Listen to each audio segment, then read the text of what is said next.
Olá, eu sou Gabriel Garcia e estou conduzindo esse curso de Introdução à Mediunidade.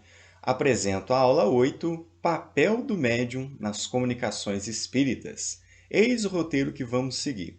Estudar o que se chama de animismo, entender se o conhecimento prévio do médium de outras encarnações pode aparecer nas comunicações mediúnicas, entender o papel de intérprete que o médium desempenha nas comunicações e estudar um pouco sobre o significado da palavra ou da expressão passividade mediúnica.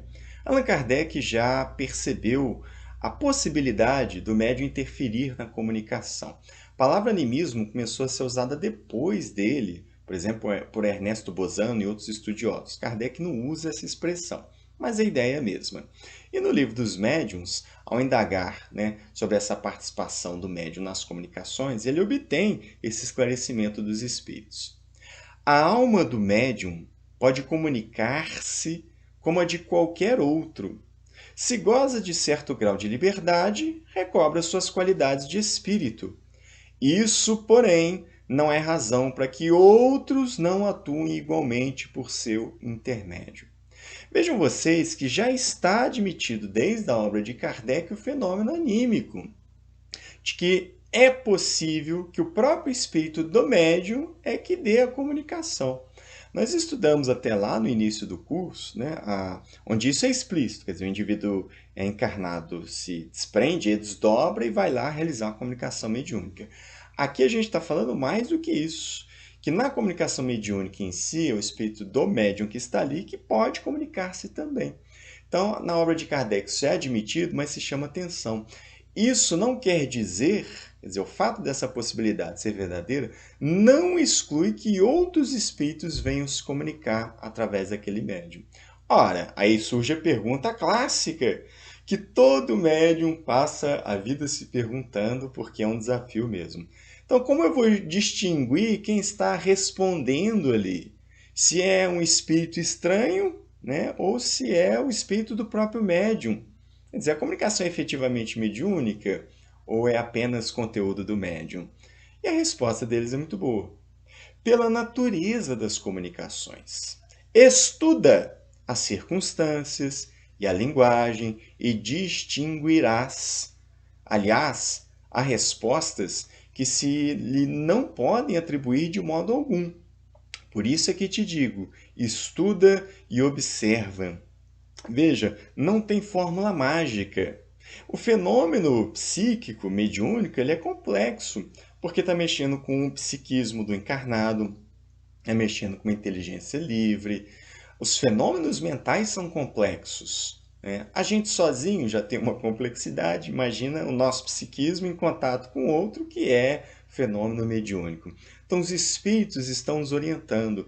Eu vou estudar a comunicação mediúnica, vou observar. Esse estudo e essa observação é que vão me conduzir para uma resposta, para que eu perceba se aquela comunicação vem do espírito do médium ou se é de fato de um espírito estranho. Claro que há casos onde isso é mais fácil de fazer a distinção. Algumas impressões que o espírito traz são muito diferentes do que o médium está sentindo e do contexto de vida dele. É gritante aquela diferença, fica fácil de perceber. Ou conteúdos, seja filosóficos, seja científicos, que estão muito além do alcance do próprio médium, ou seja, de situações, de particularidades que ele não sabe. Então, nesses casos, é mais fácil de fazer a distinção. Mas aí Kardec levanta um ponto que a gente precisa pensar. Tudo bem, vamos supor que exista ali uma comunicação mediúnica com um conteúdo que não é do domínio do médium. Tá, mas a gente está olhando para esse médium nessa encarnação. Ele já atravessou várias encarnações antes dessa e já acumulou conhecimentos também. Será que essas respostas não seriam oriundas dele mesmo, já que ele tem um conhecimento adquirido em existências anteriores? E no estado de transe mediúnico, então, aquilo vem aflora, como no estado sonambúlico, que é o grande exemplo. Há muitos indivíduos que no estado sonambúlico dão respostas muito acima do seu nível de conhecimento no estado de vigília, porque ele fica mais livre enquanto espírito, nesse estado de emancipação da alma, e recobra parcialmente toda a sua intelectualidade. Bom, e aí eles fazem essa consideração. Isso acontece frequentemente no estado de crise sonambúlica ou estática. Porém, ainda uma vez repito, há circunstâncias que não permitem dúvida. Estuda longamente e medita. Olha que interessante a orientação dos espíritos. Sempre estudar as comunicações, examinar, observar. Cabe aos encarnados fazer isso para tudo. Claro, quando a gente for analisar até o conteúdo das comunicações, a gente vai levar isso em conta também. Mas para fazer essa distinção, estudar longamente. Então, há casos onde essa é uma explicação possível, né? O médium trouxe o conteúdo dele mesmo, adquirido em prévias encarnações, mas nem todas as circunstâncias. Vamos supor que ele comece a revelar alguns detalhes, algumas particularidades da vida de alguém que está ali na reunião mediúnica, de alguém que buscou uma informação. Quer dizer, apenas aquele indivíduo sabia e o desencarnado comunicante. Isso não é de conhecimento prévio do médium. Isso é de fato o espírito que está ali apontando uma informação. Bom, e aí Kardec faz uma pergunta que é importantíssima para que a gente entenda o tema dessa aula. No que se refere à transmissão do pensamento do espírito, né, na comunicação mediúnica, a questão é: o espírito consegue vazar o seu pensamento diretamente ou o seu pensamento é intermediado pelo espírito do médium? E a resposta é bem direta e importante para nós. O espírito do médium é o intérprete, porque está ligado ao corpo que serve para falar e por ser necessária uma cadeia entre vós e os espíritos que se comunicam. Essa palavra é muito adequada, é de uma felicidade incrível. O médium é o intérprete do pensamento dos espíritos. Sempre haverá a participação do médium na comunicação mediúnica. Isso é muito importante para a gente não criar uma cisma indevida, uma desconfiança indevida. O médium vai participar do fenômeno mediúnico porque ele vai interpretar o pensamento dos espíritos. Não tem como ser diferente. E a tarefa de interpretação, minha gente, significa que eu vou usar os meus próprios recursos para embalar a informação que vem dos espíritos. Então a gente não vai ter uma comunicação 100% mediúnica, se a gente pode usar essa expressão. A gente não vai ter um acesso direto ao pensamento do espírito na sua totalidade, porque ela está ali sendo interpretada de alguma forma por um médium.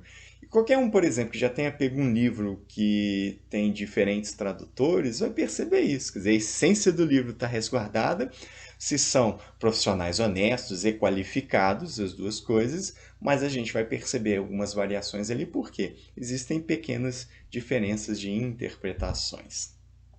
Bom, a Kardec vai fazer a pergunta, outra pergunta importantíssima para nós. Então, no final das contas, o espírito do médium vai exercer alguma influência sobre as comunicações? Porque falou que ele é um intérprete. E aí vem a resposta: exerce, porquanto, se estes não lhes são simpáticos, pode ele alterar-lhes as respostas e assimilá-las às suas próprias ideias e aos seus pendores. Não influencia, porém, os próprios espíritos, autores das respostas. Constitui-se apenas em um mau intérprete. Então, eles retomam aqui a comparação com o intérprete. Olha que interessante. Então, o médium pode. A gente está passando pela casa mental do encarnado aquilo ali. Então, ele pode muito bem ali colocar as suas ideias, as suas inclinações, é o que está dito aí. Por isso que toda comunicação mediúnica deve ser analisada pelos encarnados, a começar pelo grupo onde o médium está, pelo próprio médium, ter humildade de aceitá-la e tal. Sempre para perceber essas nuances. E quando a gente vai observar os médiuns que são mais conhecidos, porque as suas comunicações são mais divulgadas, a gente percebe claramente essa interferência das ideias, os pendores dos médiuns. Se a gente analisar com cuidado, a gente vai perceber isso, né? E os espíritos vão dizer, bom, isso acontece. Fenômeno mediúnico é um processo de comunicação entre duas inteligências. A inteligência que está recebendo, que é o médium, tem a sua própria casa mental. e pode estabelecer uma relação com o conteúdo dessa comunicação. Então, se não gostar, ele pode ali utilizar de mecanismos da sua consciência e alterar certos trechos, palavras ou ideias. Então, Kardec faz o deságua nessa pergunta. Bom, afinal de contas, então, dado tudo isso que vocês falaram, que o médium é intérprete, né, que se não for simpático a comunicação pode modificá-la e tal. Bom, então a conclusão disso é que o espírito do médium nunca é completamente passivo. E a resposta deles é bem direta. O médium é passivo quando não mistura suas próprias ideias com as do espírito, que se comunica. Mas nunca é inteiramente nulo. Seu concurso é sempre indispensável, como de um intermediário, embora se trate dos que chamais médiuns mecânicos. Aqui é interessante que os espíritos claramente estão manifestando uma discordância de Kardec, o que já serve de exemplo para mostrar quanto que a comunicação mediúnica pode vazar um conteúdo que de fato é estranho ao médium. Kardec fazia entendimento que nos médiuns de psicografia mecânicos, os espíritos atuariam somente sobre a mão e nada passaria pelo pensamento do médium. E na resposta aqui, os espíritos estão deixando claro de que mesmo nesses casos o médium, né, é um intermediário indispensável, que não é do jeito que Kardec estava pensando. Então veja, podemos falar em passividade mediúnica, mas isso não significa nulidade. Essa passividade mediúnica é o médium que é capaz de, no estado de concentração e entrar nesse transe, ele é capaz de deixar fluir com facilidade as ideias, as impressões dos espíritos. Ele não vai tentar misturar ali as suas ideias. É claro que o espírito vai revestir das palavras que são comuns do vocabulário do médium, do seu idioma, das suas expressões mais corriqueiras, não tem como fugir isso. Mas essa passividade, ela é dinâmica, é um deixar fluir. Não é que o médium é um megafone ali, paradão, que não tem papel nenhum. Ele deixa esse estado de vacuidade para dar facilidade da comunicação mediúnica. E aí eu peguei um trecho que é a conclusão no livro de Ernesto Bozano, que se chama assim, Animismo ou Espiritismo? É a pergunta. E lá no prefácio, né, ele explica que foi convidado a escrever esse livro por causa de um congresso internacional de espiritismo que ia justamente estudar esse tema.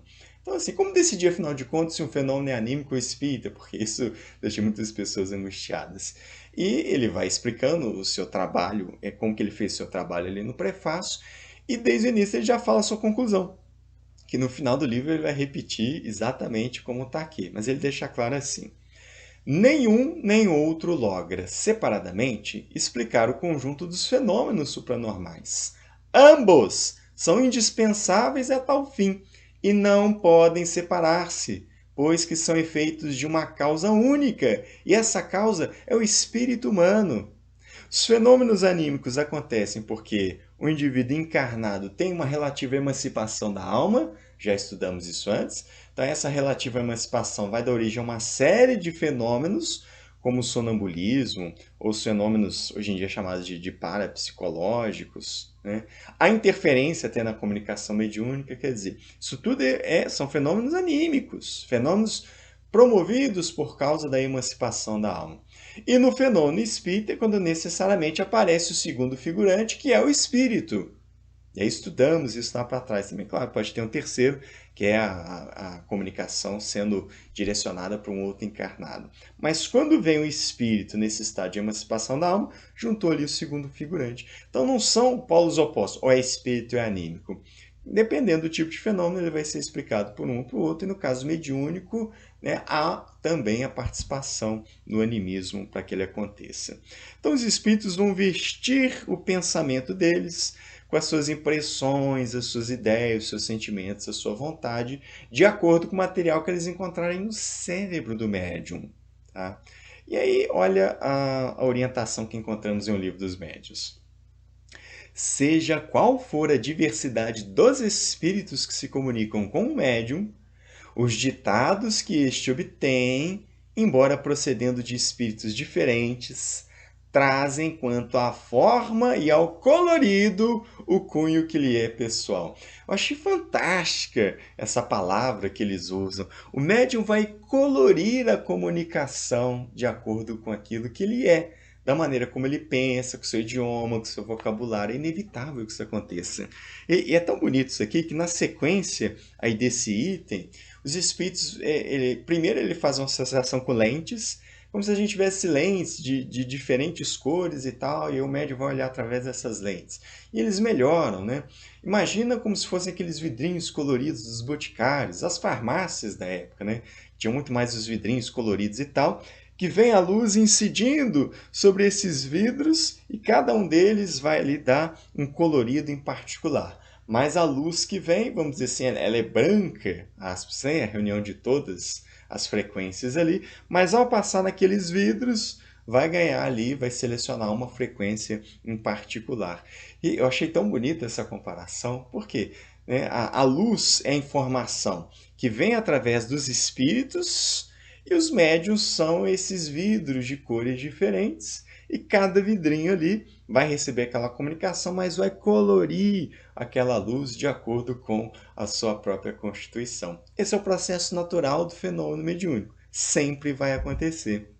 E na sequência, os espíritos fazem mais uma comparação que justifica até eu ter escolhido como a figura que está na capa do vídeo, né, uma mulher tocando ali violino. Eles fazem a comparação dos médiuns com instrumentos musicais, né, e dizem assim: nós, os espíritos, somos quais compositores de música, que é um composto, ou querem improvisar uma área e que só tem à mão um piano, ou um violino, ou uma flauta, um fagote, ou uma gaita barata de 10 centavos. Achei muito gozado eles colocarem isso. Quer dizer, então tem lá o espírito, compôs uma música e tal. Os médios serão os instrumentos musicais. Dependendo do instrumento, você vai ter uma certa apresentação ali daquela arte. Se conseguisse ter todos os instrumentos, você conseguiria fazer uma composição, né, completa, vamos dizer assim, sob o ponto de vista dessa execução. E eles vêm dizer, olha, então a gente vai ter maior ou menor facilidade. Às vezes é um piano, mas é um piano que está desafinado. Então, né, vai sair o que é possível ali. Se o piano faltar alguma tecla, né? Uma gaitinha barata que não tem uma qualidade sonora muito boa, quer dizer, então passa a comunicação, mas ela vai passar ali mais sofrível por causa daquela gaitinha. Mas veja, em todos os exemplos, seja dos instrumentos musicais, seja dos vidros, né? Os espíritos estão deixando claro, percebem?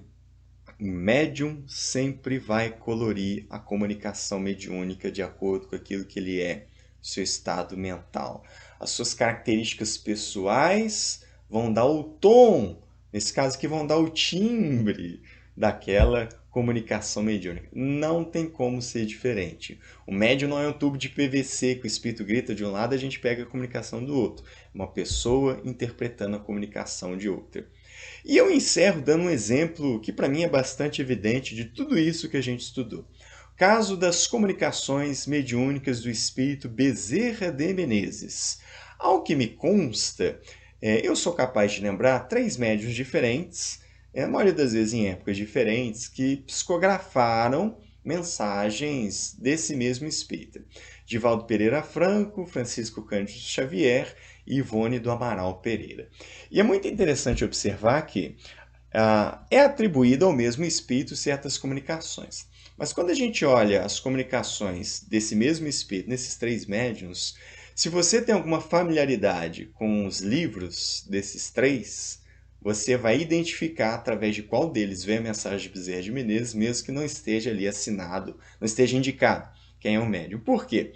No caso do Divaldo, a gente vê um linguajar que é prolixo, o uso de expressões que são menos comuns do uso popular, a marca da personalidade dele que está nas suas obras psicografadas. No caso do Chico, tem uma linguagem que é mais açucarada, mais intimista, né, que é bastante característico desse jeitão do Chico Xavier. E no caso da Ivone, é um pensamento que é mais escorreito, que é mais ligado às ideias doutrinárias, a considerações nesse sentido assim. Então a gente percebe que é o mesmo espírito se comunicando, mas que através de três diferentes médiums, a gente percebe o colorido que cada um deles oferece à comunicação desse espírito. Algumas expressões, algumas ideias que são em comum, que demonstra que a origem é de fato ele mesmo, o próprio Bezerra, mas através de cada um desses três médios a gente percebe essas particularidades da comunicação mediúnica oriundas de um mesmo espírito. É o conteúdo da nossa aula. Fiquem com Deus.